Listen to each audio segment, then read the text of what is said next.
Greetings, fellow clan cats and kitty pets. I am the Oracle. I am a lone cat with only one duty. I tell the stories of heroes, legends, and of course, I even tell prophecies, each one of their own clan. However, instead of clan prophecies or the stories of heroes, I shall tell you one legend. One legend that is true, one you may have never even known about until today. The time has come to reveal the hero of this legend. His name is Skypaw, but before he became a true clan leader, he was once a young kit named Skypaw, who struggled to lead a clan of his own and had to deal with the problems of everyday life. He had to learn to grow up fast in order to survive. This is his story and how he became the great clan leader he is today. This is the legend of Skypaw. But before we move on to his story, let us start with another. Let us start at the very beginning, because as you all know, every story has a beginning. This is the legend of Skypaw.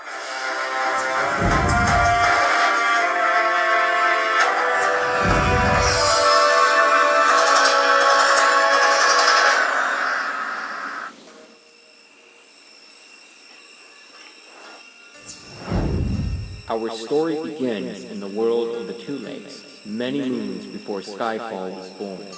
A young, golden-brown, fur-coated kit runs away from his home after he sees a lovely, red fur-coated she-kit pass by his house looking for prey.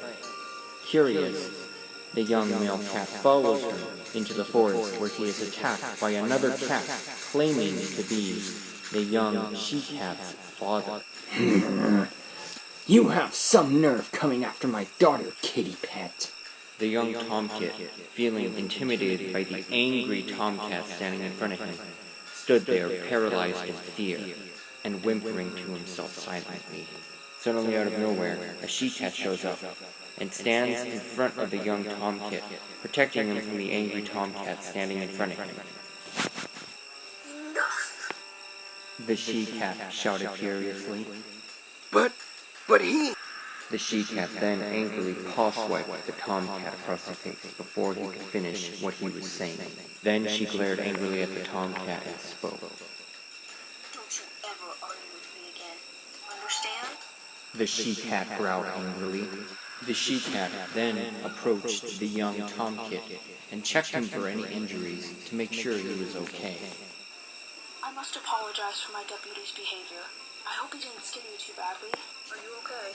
The young tomcat nodded in acknowledgement and spoke. Don't worry. I've seen dogs scarier than that mangy cat. The young she-cat then gasped in shock at the remark made by the young tomcat. How could someone so young be so rude? How dare you? Have you no manners? The young she-cat then glared at the tomcat with a serious yet angry expression. Didn't your parents teach you any respect, especially towards an elder? She shouted, angrily upset about the joke that the young tomcat made. I'm so sorry. Please forgive me for my rude behavior. The young tomcat then bowed his head to the she-cat and the tomcat after apologizing for his rudeness. Don't worry about it, little kit. I forgive you. The young tomcat then looked down at the young tomcat's collar and read the name that was engraved on his tag. Then he spoke. So, tell me, Cotton, what's a young kitty pet like you doing out here in the forest? Don't you know it's dangerous? Cotton was hesitant to speak to the angry tomcat at first, but then he realized something. Perhaps the tomcat in front of him was not such a bad cat after all. Perhaps he was just being protective of his daughter, which is why he seemed so aggressive to him earlier. He then decided to speak to him. Well, you see, I saw your daughter wandering around and I thought she might have been a lost cat or something. The tomcat then looked at the young tomkit with a serious glare, a little bit angered by his answer, but not wanting to scare him, spoke in a more firm yet serious tone. Why would my daughter belong to two legs? She's a wild cat. The young tomkit looked up at the tomcat with a confused look on his face. What? Wild cat? The young tomkit asked in a confused tone of voice. The tomcat looked at the confused tomkit and realized that he had no idea what he meant when he said his daughter was a wild cat. So he came up with a crazy idea, one that he was sure his clanmates would not agree with. But he knew that this was the only way to teach this young tomkit what he meant, and perhaps give him some answers about what wild cats really were. You really are quite a curious little kid, aren't you? Very well. Since you don't know what a wild cat is, I think it's time we brought you with us. Perhaps then you may learn something. The she-cat then looked up at the tomcat and nodded her head in approval, agreeing with his crazy plan. That's an excellent idea, Slashclaw. The she-cat said, However, if you do come with us, you have to get rid of that collar of yours and swear never to return to your two-legged home. Slashclaw said in a serious yet calm tone of voice. Never return? As in, I can never come home again or see my family?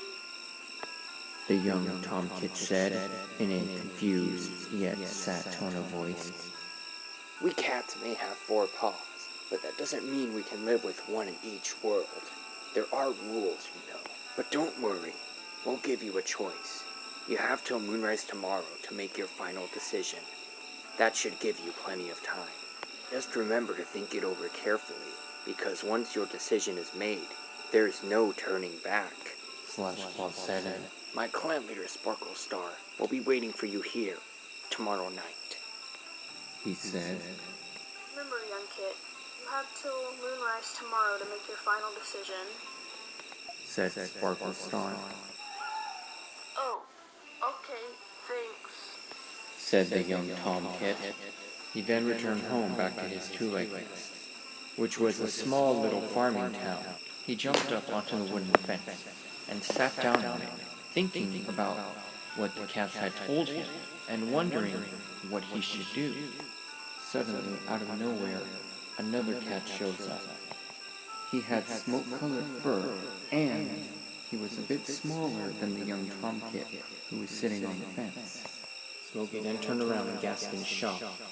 He felt his heart jump out his chest. Smokey, you startled me. Shouts Cotton in surprise. I'm so sorry. Please forgive me. But I just wanted to know what you were doing in the forest this late at night, especially when every other kitten should be sleeping with their owners. Cotton then proceeded to tell Smokey everything that had happened to him. I saw another kitten wandering around my area, so I followed her into the forest, thinking she was a stray or something. Smokey then looked at Cotton with a worried expression on his face after listening to what he had just been told. I sure hope she wasn't rabid. Did she attack you? Said Smokey with concern. No, not at all. In fact, I met other wild cats like her. Smokey then looked at Cotton with a surprised look on his face. You met other wild cats? He asked. Yeah, they even offered to show me around their home and let me stay with them if I wanted to. Said Cotton. But if you stay with them, I'll never see you again. What if they're just luring you into a trap, trying to gobble you up like freshly killed mouse? They might even be rabid. Said Smokey in a worried tone of voice. I'm sorry, Smokey, but I've made up my mind. My life with the humans is just too boring for me. I want some adventure and fresh air. so I'm gonna join the Wildcats.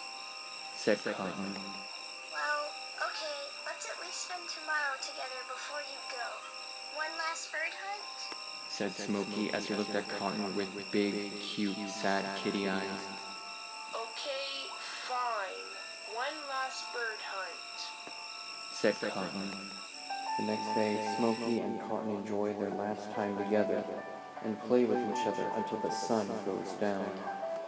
After playing for a while with each other, the sun finally began to go down, and Cotton prepared to say his final goodbyes. Sundown. That's my cue to leave. Said Cotton as he saw the sun setting over the horizon. Good luck with your new life, Cotton. I'll miss you, big brother.